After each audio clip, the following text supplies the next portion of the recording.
नमस्कार, आदाब व सत श्री अकाल। मैं हूं सुलिंदर परिहार और आप जुड़ चुके हैं चैनल वन के साथ।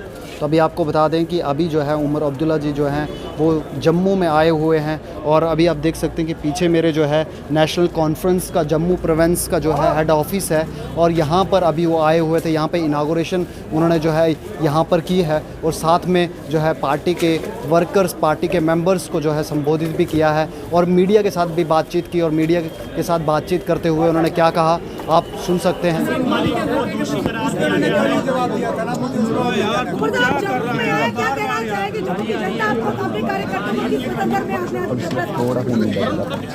इस चीज के बारे में क्या कहना चाहूँगा सर, आज की प्रेस वार्ता के लिए आप क्या कहना चाहेंगे? जो आज की प्रेस वार्ता किस चीज के लिए रखी है? आज कोई प्रेस कॉन्फ्रेंस नहीं है। हमने अपने मीडिया दफ्तर का इनॉग्रेशन किया, उसके बाद मैं अपने साथियों से यहाँ मिलने आया हूँ। लगातार 7-8 दिन वीर पंचाल के दौरे के बाद मैं अपने यहाँ जो जम्मू शहर के मेरे उनके साथ 5-7 मिनट गुजारने आया और कोई मकसद नहीं। जहाँ तक कश्मीर की टारगेटेड किलिंग बड़ा अफसोस होता है।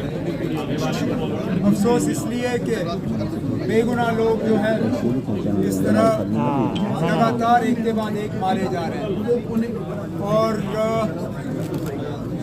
अगर आप देखें तो माइनॉरिटीज़ की किलिंग्स हो रही हैं, पुलिस में जो काम करने वाले हैं उनकी किलिंग्स हो रही हैं, सिविलियन जो हैं चाहे क्रॉस फायर में या टारगेटेड किलिंग्स के ज़रिए उनकी मौत हो रही है।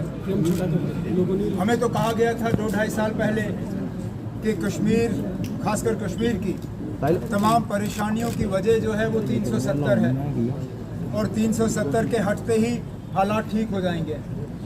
हमें ये कहा गया था कि 370 ही वजह है कि कश्मीर में कुछ लोग जो है अलायदी सोच रखने वाले हैं और अगर ये हट गया तो ना यहाँ बंदूक रहेगी, ना अलायदी सोच रखने वाले लोग जो है वो सोच रखेंगे। आज 2.5 साल हो गए, हालात में बेहतरी कहाँ आई? जो मतलब टारगेटेड किलिंग्स का सिलसिला रुक ही गया था। मुझे नहीं याद है कि इससे पहले टारगेटेड किलिंग्स का सिलसिला कब हुआ होगा, लेकिन आज कहीं पे भी कश्मीर में लोग अपने आप को सुरक्षित नहीं महसूस करते। उन इलाकों से जहाँ से मिलिटेंसी का हमने सफाया किया था, खासकर श्रीनगर के आसपास के इलाकों का, कुछ नॉर्थ कश्मीर का, उन इलाकों में दोबारा से अब मिलिटेंसी देखने को मिल रही है। अब तो श्रीनगर में अप टाउन में लोग अपने आप को सुरक्षित नहीं महसूस करते, तो बाकी जगहों की बात ही नहीं। तो जाहिर सी बात है कि हुकूमत के करने में और कहने में काफ़ी फ़र्क रहा है और हालात जो है वो दिन ब दिन और ज़्यादा ख़राब होते नज़र आ रहे हैं। उमर साहब, क्या वाकई में कश्मीर फाइल्स मूवी बनने के बाद जो है वो इस प्रकार की घटनाएं ज़्यादा हो रही हैं? कश्मीर फाइल से पहले भी ये घटनाएं हुई। मैं ये नहीं कह सकता हूँ कि मूवी के बाद ये घटनाएं जो हैं ये शुरू हुई। टारगेटेड किलिंग्स का सिलसिला तो है मूवी से पहले हुई। अगर आप देखें जो चाहे वो हमारे इंद्रू जी थे जो केमिस्ट की दुकान पे मारे गए, या हमारे ये ढाबा जो है कृष्णा ढाबा बर्न हॉल के पास, उनके जो मालिक हैं उनकी किलिंग, उनके ऊपर जो टारगेट हमला हुआ तो वो पिक्चर से पहले हुआ। तो ये कहना कि किलिंग्स का सिलसिला मूवी के बाद शुरू हुआ ये गलत है। लेकिन मूवी ने माहौल बनाने में कोई रोल अदा नहीं किया। कुछ लोग जो हैं माहौल बना सकते हैं, कुछ लोग माहौल बिगाड़ सकते हैं। इस फिल्म ने माहौल बनाने में कोई रोल अदा नहीं किया। रोल मतलब कितना माहौल बिगाड़ा है वो फैसला आपको खुद करना है। डिलिमिटेशन रिपोर्ट जैसा आई है, आप तमाम पार्टीज जो है उसका विरोध कर रही हैं और कह रही हैं भारतीय जनता पार्टी की ये रिपोर्ट है। 6 सीटें जम्मू संभाग में, 1 सीट कश्मीर में, सिर्फ इस वजह से इसका विरोध किया जा रहा है? इस वजह से नहीं, हालांकि ये भी एक बहुत बड़े वजह है। आबादी के बुनियाद पे सीटों का फैसला होता है। या तो वो इंतज़ार करते अभी के सेंसस का, 2020 के सेंसस का, और फिर आबादी देख के सीटों का बंटवारा करते, लेकिन उन्होंने 2010 का सेंसस लिया।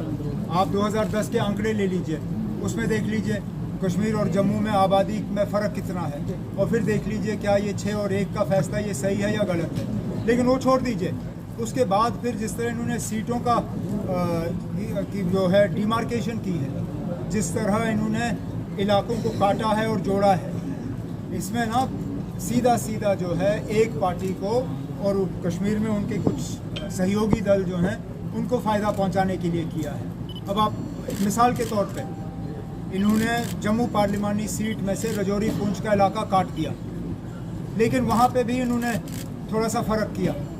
अब कालाकोट का इलाका जो है, कालाकोट सुंदरबनी, वो काट के जम्मू के साथ रखा, लेकिन नौशहरा का इलाका जो जम्मू से थोड़ा ज़्यादा करीब बनता है उसको अनंतनाग के साथ रखा। अब मुझे समझा दीजिए क्यों? अगर कालाकोट और सुंदरबनी को जम्मू के साथ रखना था तो फिर नौशहरा को रखना था, और अगर नौशहरा का अनंतनाग के साथ बनता था तो फिर सुंदरबनी कालाकोट का क्यों नहीं? ज़िलों में इन्होंने इस तरह फ़र्क किया, और यही सब जगह यही हाल है। तभी तो जो हम जाके कहते हैं ना कि ये रिपोर्ट जो बनी, इसमें ग्राउंड रियलिटी को देख के बनाई नहीं गई, इसमें कुछ पॉलिटिकल वजूहात के बुनियाद पे ये रिपोर्ट तैयार की। मतलब जम्मू में लाउड स्पीकर को लेकर भी जो है एक विवाद देखा जा रहा है। आपको लगता है कि लाउड स्पीकर को कोई धार्मिक रंग देना चाहिए, जो लाउड स्पीकर को लेकर फैसला लिया गया है? मैं अभी घूम के आया हूँ, लाउड स्पीकर हर कोई इस्तेमाल कर रहा है, हर कोई इस्तेमाल कर रहा है, और लाउड स्पीकर पे रोक लगाने से हर मज़हब के लोगों को जो है उनके जज्बातों को असर पड़ेगा। मैं तो ये कहता हूँ ना, आपके कोई बीच का रास्ता अपना लीजिए, कोई वक्त मुकर्रर कर लीजिए जहाँ पे लाउड स्पीकर का इस्तेमाल जो है वो सही हो। अब मिसाल के तौर पे मुसलमानों के लिए आज़ान ज़रूरी है, आप सिर्फ फिर आज़ान पे ही रख लीजिए और उसकी वॉल्यूम पे पाबंदी लगाइए। हमारे तो मैं अभी जैसे मैंने कहा, मैं पूरा रजौरी पुंछ का दौरा करके आया हूँ। मैं ये नहीं कह सकता हूँ कि सिर्फ एक ही मज़हब के लोग जो है लाउड स्पीकर इस्तेमाल कर रहे हैं। हर मज़हब के लोग जो हैं, चाहे वो मंदिर हो, गुरुद्वारा हो, मस्जिद हो, वहाँ लाउड स्पीकर हैं। तो अगर लाउड स्पीकर पे बैन लगा तो जाहिर सी बात है हर मज़हब के लोगों के जज्बात पे जो है उसका असर पड़ेगा। तो कोई ना कोई बीच का रास्ता निकाले। अगर बैन के बजाय आप लोगों को बुलाइए, उनसे मशवरा करिए और कोई इस तरह का रास्ता निकाल लीजिए जिससे कि लोगों को परेशानी भी ना हो और लोगों के जज्बात के साथ खिलवाड़ भी ना हो। यासीन मलिक ने अपने गुनाह कबूल किए हैं। एक सवाल ये कि आपको लगता है कि गवर्नमेंट ऑफ इंडिया या इलेक्शन कमीशन असेंबली इलेक्शन करवा सकता है इन हालात में, क्योंकि कुछ चीज़ें हो रही हैं जैसे टारगेटेड किलिंग्स हो रही हैं, उसका बहाना भी ले सकते हैं? क्या आपको लगता है कि इलेक्शन जल्दी हो सकता है? क्यों नहीं हो सकते इलेक्शन? क्या या तो फिर हुकूमत ये कहे, मुझे कोई एतराज़ नहीं है, गवर्नमेंट ये कहे कि आज जम्मू कश्मीर में 96 से ज़्यादा बदतर हालत है। अगर वो ये मानने के लिए तैयार है तो फिर मुझे कोई एतराज़ नहीं है, ना वो ना करें इलेक्शन, क्योंकि इससे पहले भी 90 और 96 के बीच में इलेक्शन नहीं करा सके, ना वो असेंबली के करा सके ना वो पार्लियामेंट के करा सके। अगर आज हालात का बहाना बनता है तो फिर सीधा वो ये बात तस्लीम कर रहे हैं कि आज जम्मू कश्मीर में 96 से ज़्यादा बदतर हालत है। अगर वो ये मानने के लिए तैयार है मुझे कोई एतराज़ नहीं है।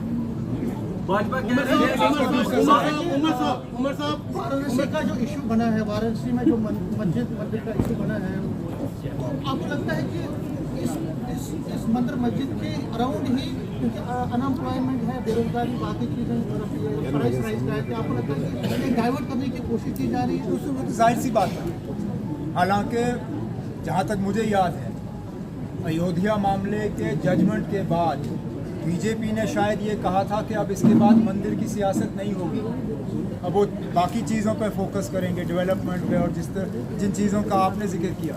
लेकिन अब लगता है एक के बाद एक ये नए जो है विवाद पैदा किए जा रहे हैं, और ये लगता है कि शायद मुल्क की हालत जो है इकोनॉमिकली और हर लिहाज से जो खराब होते हुए नज़र आ रही है, ये उस चीज़ से डाइवर्जन की बात है।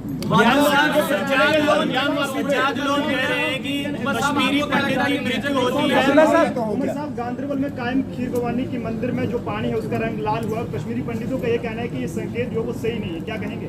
मैं नहीं कह सकता हूँ कुछ जनाब, मैं नहीं जानता हूँ, वो बेहतर जानते हैं कि ना इस पानी के रंग का भाजपा कह रही है क्या कश्मीर में असर पड़ेगा, वो आप उनसे पूछें। भाजपा कह रही है कश्मीर में नॉर्मल सी 125 फ्लाइटें डेली जा रही है, स्टोन पेल्टिंग जीरो हो चुकी है। नहीं क्या 125 फ्लाइटें डेली जा रही है कश्मीर में, और 125 फ्लाइटों की तो कोई ताकत है नहीं एयरपोर्ट में। स्टोन पेल्टिंग तो चलिए ना, बीच बीच में स्टोन पेल्टिंग तो हम लोगों ने भी बंद करा दी थी, लेकिन हालात अगर हमको इन हालात में नॉर्मल सी नज़र आ रही है जहां सरकारी मुलाजिम अपने दफ्तर में टेबल के पीछे बैठे गोलियों का शिकार हो, या पुलिस का जवान घर बैठे बैठे गोलियों का शिकार हो, या इसी तरह और जो टारगेटेड किलिंग्स हुई हैं, अगर ये नॉर्मल सी का एक उनको नया रूप नज़र आ रहा है तो मैं इसमें कुछ कह नहीं सकता। लेकिन मैं इतना ज़रूर कहूँगा कि फ़्लाइट्स और टूरिज़्म जो है वो नॉर्मल सी नहीं है। नॉर्मल सी ये है कि खौफ ना रहे, डर ना रहे, कश्मीरी हमारे पंडित जो है वहाँ से भागे ना, वो तो सब नौकरी छोड़ के भागने के लिए तैयार है। क्या ये नॉर्मल सी है?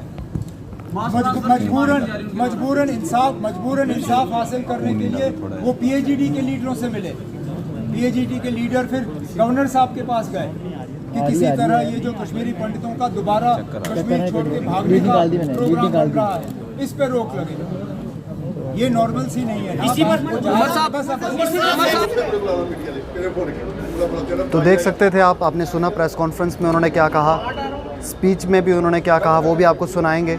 और आप चैनल 1 को देख रहे थे और चैनल 1 को देखते रहें। सुलिंदर परिहार को दीजिए फ़िलहाल इजाज़त, फिर किसी और ख़बर के साथ ज़रूर मुलाकात होगी। तब तक ले दीजिए इजाज़त। जय हिंद, इनकलाब जिंदाबाद।